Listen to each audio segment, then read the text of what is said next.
Hi friends, welcome to my YouTube channel. ಇವತ್ತು ಗುರುವಾರ ಆಗಿರೋದ್ರಿಂದ ನಾನು ಎಷ್ಟೊಂದು ಪಾರಿಜಾತ ಗಿಡ ಇದೆ ಮುಂದೆ. ನಿಮಗೆ ನಾನು ಮೊದಲಿನ ವೀಡಿಯೋದಲ್ಲಿ ತೋರಿಸಿದ್ದೀನಿ.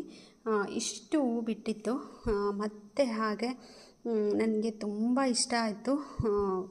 ಒಂದು ಬಟ್ಟೆ ಕಟ್ಟಿದ್ದೆ. ಆ ಬಟ್ಟೆನಲ್ಲಿ ಎಲ್ಲ ಹೂವು ಬಿದ್ದಿತ್ತು. ಕೆಳಗಡೆ ಬಿದ್ದಿರೋದನ್ನು ಹಾರಿಸ್ಕೊಂಡು ಕಟ್ಟೋದು ಸ್ವಲ್ಪ ಹಿಂಸೆ ಆಗುತ್ತೆ ಅಂತ ಹೇಳಿ ನಾನು ಹೀಗೆ ಮಾಡ್ಕೊಂಡಿದ್ದೀನಿ. ಬಟ್ಟೆ ಕಟ್ಟಿದ್ನಲ್ವ, ಆ ಬಟ್ಟೆನಲ್ಲಿ ಎತ್ಕೊಂಡು ಬಂದು ಈ ಥರ ಕಟ್ಟಿದ್ದೀನಿ. ತುಂಬ ಇಷ್ಟ ಆಯಿತು. ನೋಡಿ ಎಷ್ಟು ಚೆನ್ನಾಗಿದೆ. ಕಟ್ಟಿರೋದಂತೂ ನಂಗೆ ಸಿಕ್ಕಾಬಟ್ಟೆ ಇಷ್ಟ ಆಯಿತು. ಇವತ್ತು ರಾಯರಿಗೆ ಹಾಕೋಣ ಅಂತ ಇಟ್ಕೊಂಡಿದ್ದೀನಿ. ಮತ್ತು ಈ ಹೂನ ಬಾಡೋಕ್ಕಿಂತ ಮುಂಚೆ ಸೂಜಿ ದಾರದಲ್ಲಿ ಪೋಣಿಸ್ಕೊಂಡು ನೀರು ಚುಮುಕಿಸಿ ಇಟ್ಕೊಂಡ್ರೆ ಜಾಸ್ತಿ ಹೊತ್ತು ಇರುತ್ತೆ. ಎಲ್ಲ ರೆಡಿ ಮಾಡಿಟ್ಟು ಪೂಜೆ ಮಾಡೋದ್ರಿಂದ ಬೇಗ ಹೂವು ಮುಡಿಸ್ಬಿಟ್ಟು ಪೂಜೆ ಮಾಡೋದ್ರಿಂದ ಸ್ವಲ್ಪ ಬಾಡಲ್ಲ ಹೂವು.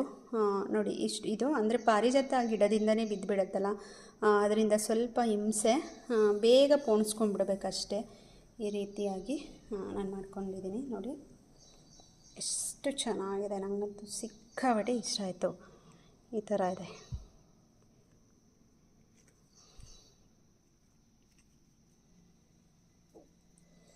ನೆಕ್ಸ್ಟು ಇದು ನಾನು ರೆಡಿ ಮಾಡಿ ಇಟ್ಕೊಂಡಿರೋದು ತುಳಸಿ ಮತ್ತು ಈ ಥರ ಮರ್ಗ ನೀವು ನೋಡೇ ಇರ್ತೀರ. ಒಂದು ಕಡ್ಡಿ ಹಾಕಿದ್ರೆ ಸಾಕು.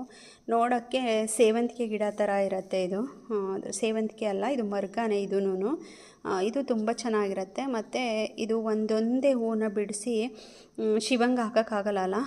ಅದಕ್ಕೆ ಹಾಗಾಗಿ ನಾನು ಗಿಡ ಜಾಸ್ತಿ ಬಂದಿದೆ ಮಳೆ ಬಂದ ಮೇಲೆ. ಹಾಗಾಗಿ ನಾನು ಈ ಥರ ಬಂಚನೆ ಕಿತ್ಕೊಂಬಂದು ದೇವ್ರಿಗೆ ಇಟ್ಬಿಡ್ತೀನಿ. ಈ ಥರನೇ ತುಳಸಿ ಥರನೇ ಸೇಮ್ ಇಡ್ತೀನಿ. ಇದು ಇನ್ನೊಂದು ಸ್ವಲ್ಪ ಗಣಿಗಿಲೆ ಇದರೊಳಗಡೆ ಇದೆ. ಅದು ಬಿಟ್ಟರೆ ಇದು ದಾಸವಾಳ. ಇವತ್ತು ಇಷ್ಟು ಸಿಕ್ಕಿದೆ. ಇದು ಲ್ಯಾವೆಂಡರು ಇವಾಗ ಶುರು ಆಗ್ತಾಯಿದೆ. ಇದು ಗೊತ್ತೇ ಇದೆ. ಇದಂತೂ ತುಂಬ ಚೆನ್ನಾಗಿ ಬಿಡುತ್ತೆ, ದಪ್ಪಗಿರುತ್ತೆ. ಇದು ಒನ್ ಡೇ ಪೂರ್ತಿ ಒಣಗಲ್ಲ. ಇದು ಮತ್ತು ಇದು ಯಾವುದೂ ಇದು ಒಣಗಲ್ಲ ಬೇಗ. ಸುಮಾರು ಇದೆ, ಬೇರೆ ಬೇರೆ ಕಲರ್ಸು, ಬೇರೆ ಬೇರೆ ರೀತಿದೆಲ್ಲ ಇದೆ. ಈ ಥರ ಇದೆ. ಇದನ್ನು ನಾನು ಕಟ್ಟಿಬಿಟ್ಟು ಬಾಕ್ಸ್ ಒಳಗೆ ಹಾಕಿಟ್ಟಿದ್ದೆ. ಇದರಲ್ಲಿ ಬ್ಲೂ ಕಲರ್ ಸ್ಫಟಿಕ ಮತ್ತು ರೆಡ್ ಕಲರು ಕಾಕಡ, ಮಲ್ಲಿಗೆ, ಮರ್ಗ, ರೋಸ್ ಪೆಟಲ್ಸು ಎಲ್ಲ ಹಾಕಿ ಸೇರಿಸಿ ಕಟ್ಟಿರುವಂಥದ್ದು. ಮತ್ತು ಇದೊಂದು ಟೆರೆಸಲ್ಲಿ ಮಗ್ಬಿಟ್ಟಿತ್ತು. ಇದನ್ನು ಕಿತ್ಕೊಂಬಂದೆ. ಇದಂತೂ ಭಾಳ ಡಿಫ್ರೆಂಟಾಗಿದೆ.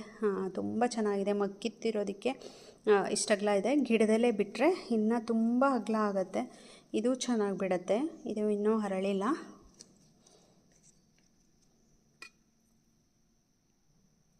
ಇಷ್ಟೆಲ್ಲ ಹೂಗಳನ್ನ ನಾನು ಸೂಜಿ ಮತ್ತು ದಾರದಲ್ಲಿ ಪೋಣಿಸ್ಕೊಂಡು ಬಿಡ್ತೀನಿ. ಈ ರೀತಿಯಾಗಿ ತುಂಬಾ ಚೆನ್ನಾಗಿರುತ್ತೆ. ಈಸಿ ಕೂಡ, ಫಾಸ್ಟಲ್ಲೇ ಪೋಣಿಸ್ಕೊಳ್ಬೋದು, ಕಷ್ಟ ಏನಿಲ್ಲ. ದೊಡ್ಡದು ಸೂಜಿ ಇಟ್ಕೊಂಡ್ರೆ ಆಯಿತು. ಈ ಥರ ಇರುತ್ತೆ ಅಷ್ಟೇ.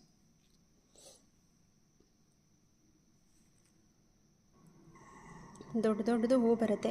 ಚೆನ್ನಾಗಿರೋದು ನೋಡಿ ಆರಿಸ್ಕೊಂಡು ನಾನು ಈಗ ಪೋಣಿಸ್ಕೊತಾ ಇದ್ದೀನಿ. ಇದೆಲ್ಲ ಪೋಣಿಸಿದ ಮೇಲೆ ಸಿಗ್ತೀನಿ. ಇದು ಇವಾಗೆಲ್ಲ ರೆಡಿ ಆಯಿತು. ಕಟ್ಟಿದ್ದೀನಿ, ಎಲ್ಲ ಕಟ್ಟಿಟ್ಕೊಂಡಿದ್ದೀನಿ. ನೋಡ್ತಾ ಇರ್ಬೋದು ಎಷ್ಟು ಚೆನ್ನಾಗಿದೆ ಅಂತ. ಇದನ್ನು ಇವಾಗ ಕಟ್ಟಿದೆ. 2 ಎಳೆ ಇರೋದು, ಇನ್ನೊಂದು ಎಳೆ ಆವಾಗಲೇ ಕಟ್ಟಿದೆ. ಎಷ್ಟು ಚೆನ್ನಾಗಿದೆ. ನಮಗಂತೂ ನೋಡಿ ಒಂಥರ ಖುಷಿ ಆಗ್ತಾಯಿದೆ. ಈ ವಿಡಿಯೋ ಇಷ್ಟ ಆದರೆ ಲೈಕ್ ಮಾಡಿ, ಶೇರ್ ಮಾಡಿ, ಸಬ್ಸ್ಕ್ರೈಬ್ ಮಾಡ್ಕೊಳ್ಳಿ ಅಂತ ಹೇಳ್ತಾ ಈ ವಿಡಿಯೋನ ನಾನು ಮುಗಿಸ್ತಾ ಇದ್ದೀನಿ. ನೆಕ್ಸ್ಟ್ ವಿಡಿಯೋದಲ್ಲಿ ಸಿಗ್ತೀನಿ. ಅಲ್ಲಿವರೆಗೂ ಬಾಯ್. Thank you.